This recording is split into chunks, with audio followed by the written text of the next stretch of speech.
Good evening. Our sleep time story tonight takes us to the African savannah, where we find a mother zebra about to welcome a brand new foal to the herd.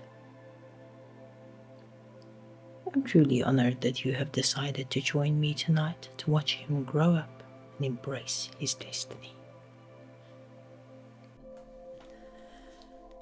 Before we begin, let's take a few moments to allow our bodies to relax and to help our minds enter a calm, quiet space.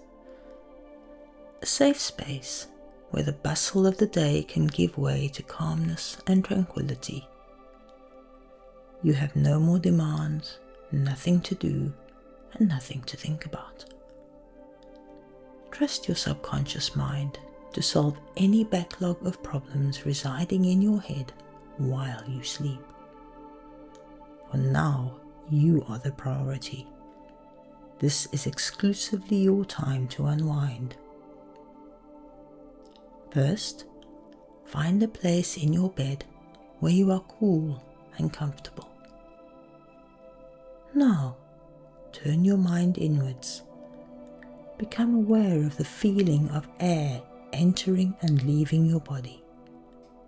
Breathe deeply, pushing out your abdomen. Keep going until you feel the air reach the very bottom of your lungs. Hold it there for a count of 4. Then slowly let it all out. As it leaves your body, imagine it taking your stress and disquiet with it. Repeat that lovely deep breath a few more times, feeling all the hardships of the day making their way up and out with each spent breath.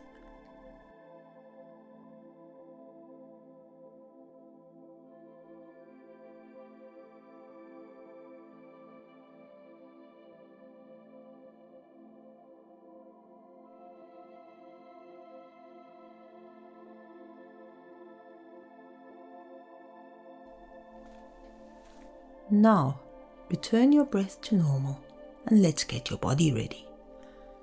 You're going to tighten, then fully relax each body part, starting at the bottom. Point your toes, then completely relax your feet.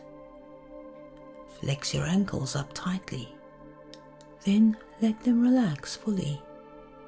Same with your calves, then your thighs. Tighten, hold, then relax.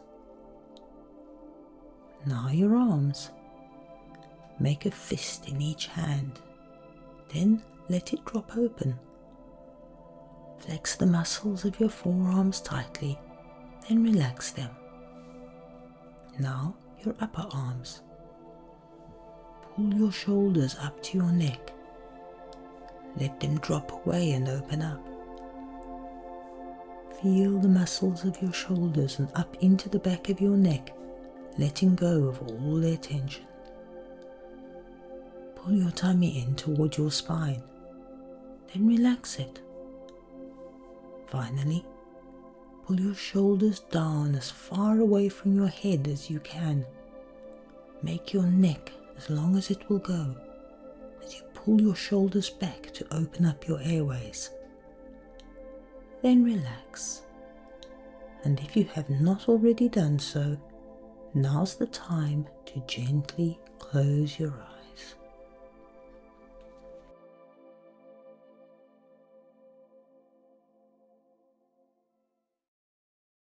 The sun was just touching the tops of the trees when Tandy the zebra felt the ancient stirrings deep inside her body. It was almost time for her foal to enter the world. As the sun climbed higher into the sky, the herd made their way carefully to the waterhole to quench their thirst after the long, dark African night. Tandy felt an unfamiliar desire to move away from the safety of the herd. It's an unusual thing for her, Zebras instinctively seek out the security to be found in numbers within the herd. But when it's time to give birth, the rules change slightly.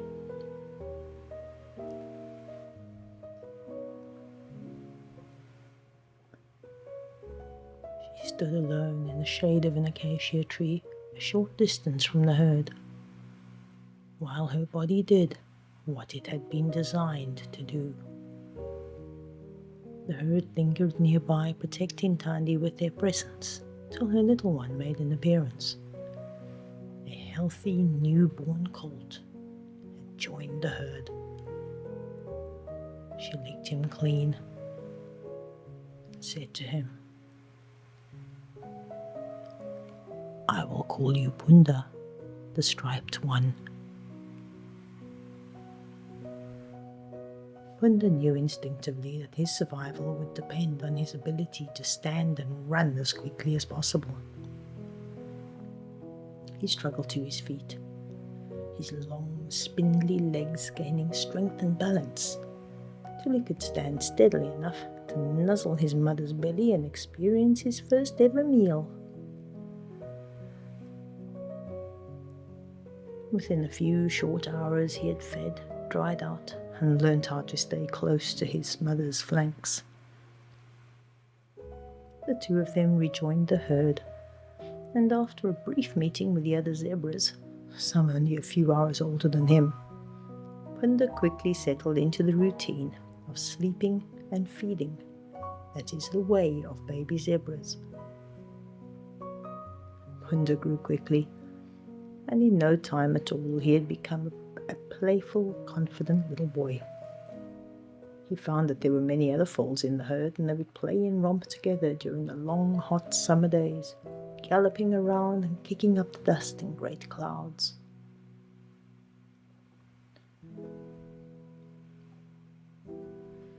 One day, Punda was lying stretched out on his side, fast asleep, with his mother standing over him, when he experienced the joy of rain for the first time.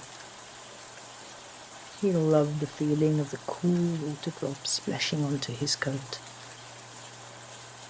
So it didn't take long for him and the other foals to discover what fun splashing through mud pools and galloping through wet grass could be.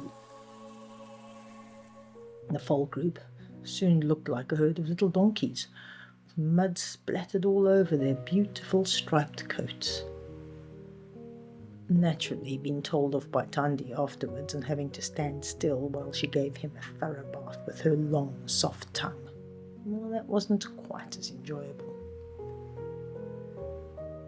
As the summer wore on, the rains gradually lessened, and the once verdant grasslands turned brown and dusty. One day, Punda had been grazing peacefully with his best friend, a pretty little filly called Marima, when he sensed a change in the herd. He lifted his nose into the air and sniffed. He noticed that the mares had gathered, seemed to be having a very serious discussion. The two young zebras watched from a respectful distance as Tandi, who was one of the senior mares in the herd, broke away and approached the stallion. Punda was still a little bit afraid of his father, but he was also a very curious young zebra. He feigned nonchalance as he casually grazed his way close enough to eavesdrop on their conversation, hidden from view by a small thicket of sickle bushes.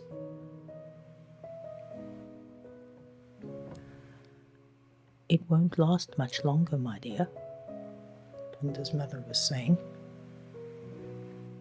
"The big rains are over. The grass is no longer growing. We will have to move south within the week." The big stallion gazed thoughtfully towards the heavens. "As usual, you are right, Tandi," she said. "Are the young ones up to the journey?" By early evening, all the zebras could feel the growing restlessness in the herd. Even the normally fun-loving wildebeest with whom they shared their grazing and waterholes was silent. Tandy called Punda to her side in the night and said quietly to him, "Tomorrow we will begin our migration. You will have to be strong and brave and help Marima and your other little friends." "What is a migration, Mother?" Punda asked. "It is a long journey that will take us from this place southwards, where the grass is green and lush and water is plentiful. It will take us many days to get there, but it will be worth it. We will only return here next spring after the big rains have come back."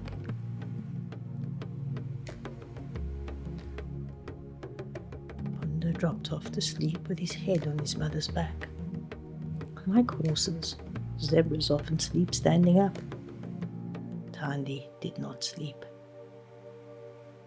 She knew what was to come, and she prayed that the god of zebras would be good to them, guide their hooves safely to the winter grazing lands. Early the following morning, the whole herd set off, the elder mares in front leading the way, the younger mares and foals sheltered in the middle, and Punda's father, the big stallion, right at the back. It felt as if they had walked for hours without a break, when suddenly Punda heard his father's shrill, urgent alarm call from behind him. "Run!" he shouted. "Lions!" The herd scattered in panic as great clouds of dust billowed around them. Punda did not look behind him. He ran as fast as his legs could carry him, following the stripes in front of him and dodging this way and that, as he had learnt and practiced in his games with the other young zebras.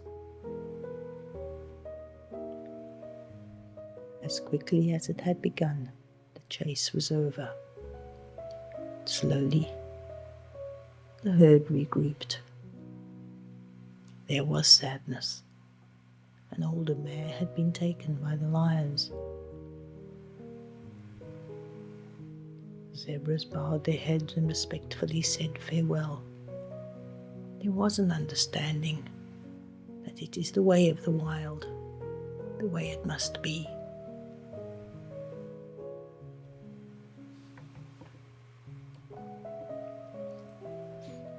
A group of zebras joined up with migrating wildebeest, and together they moved slowly across the plains for many days and nights. One morning, a few weeks into the walk, the column of travellers came to a sudden halt. Punda stared in wide-eyed amazement at the sight before him. To his young eyes, the watercourse before him looked like the biggest, scariest river in the world. He put on a brave face, but inside he was trembling. Alongside him, Marima began to cry. "I can't possibly jump in there," she whispered. "We'll surely drown." "I'll help you," said Punda bravely. "We'll make it together."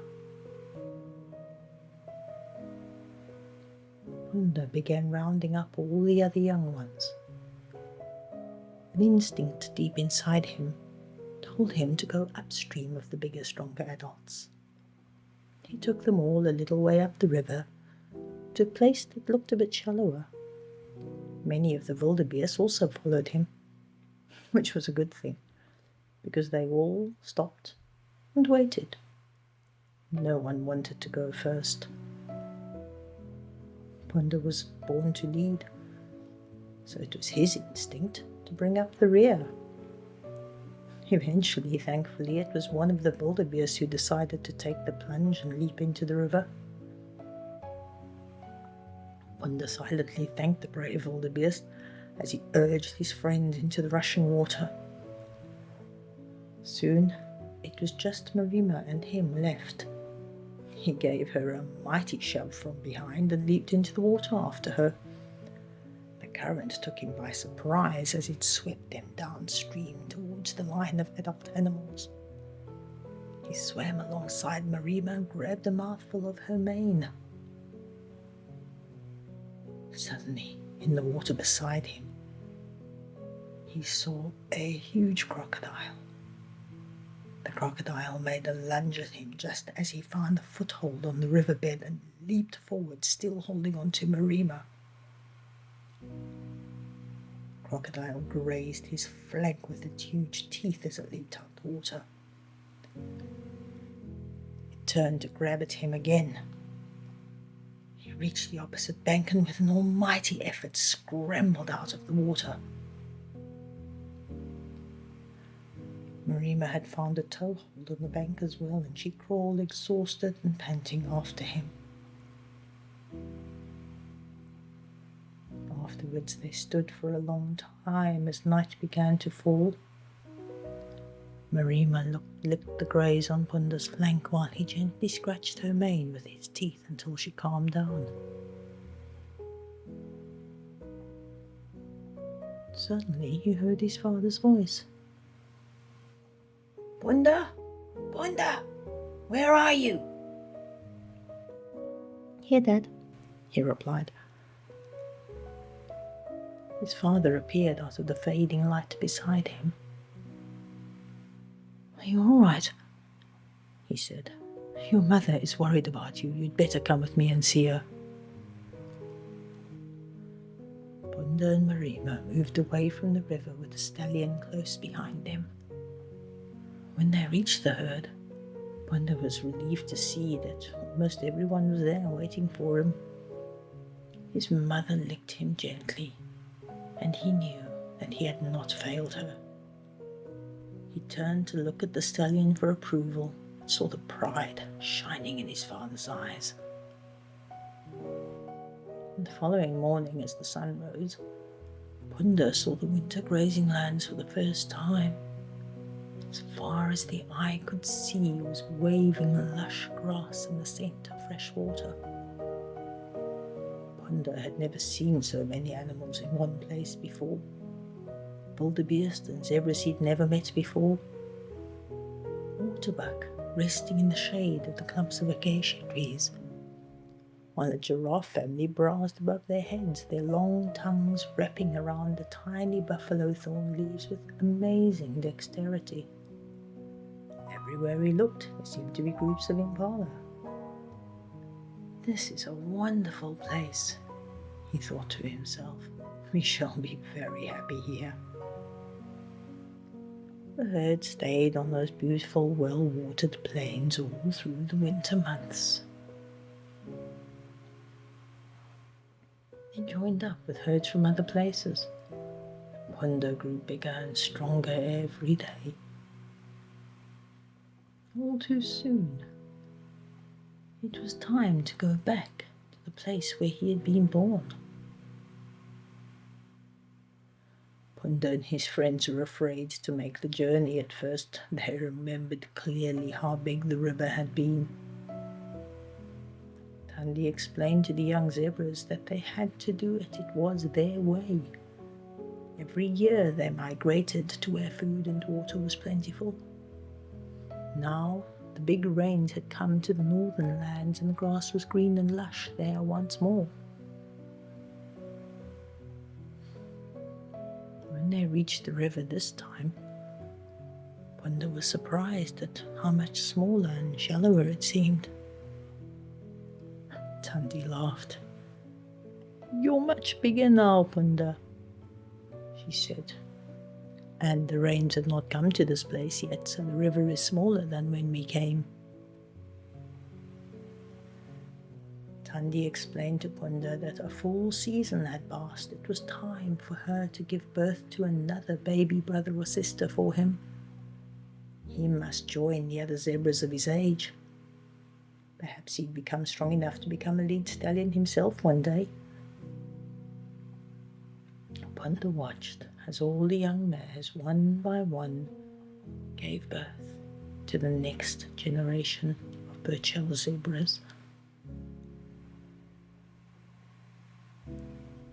He was fascinated by the foals and felt an ancient instinct to protect them stirring deep inside him.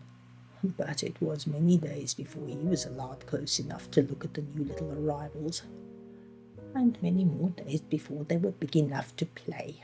That was the important part. Towards the end of that golden summer, that Punda was standing on the edge of the herd looking out over the plains. A new feeling of deep loneliness came over him. I don't belong here anymore, he thought sadly to himself. The time has come for me to move on. He looked back at his mother gently suckling her new foal, and his father watching carefully over his herd. Then his eye fell upon Marima.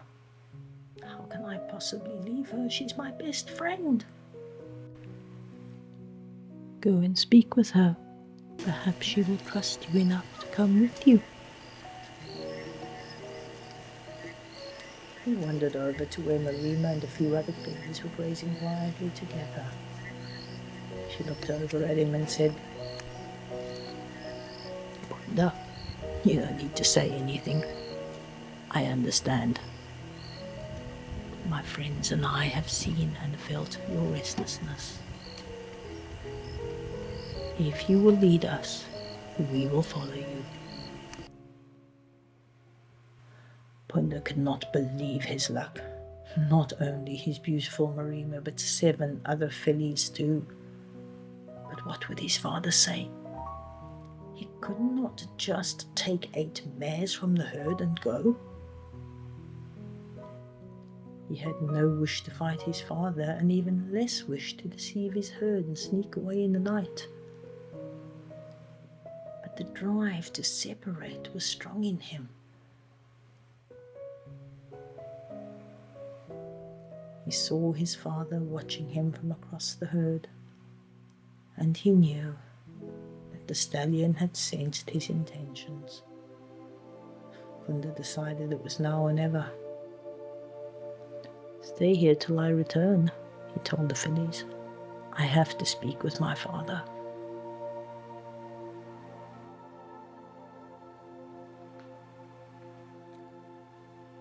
Punda walked over towards the stallion with his head low. He had no desire to fight. Father, he announced, my time to leave the herd has come. I would like to take Marima and some of her friends with me.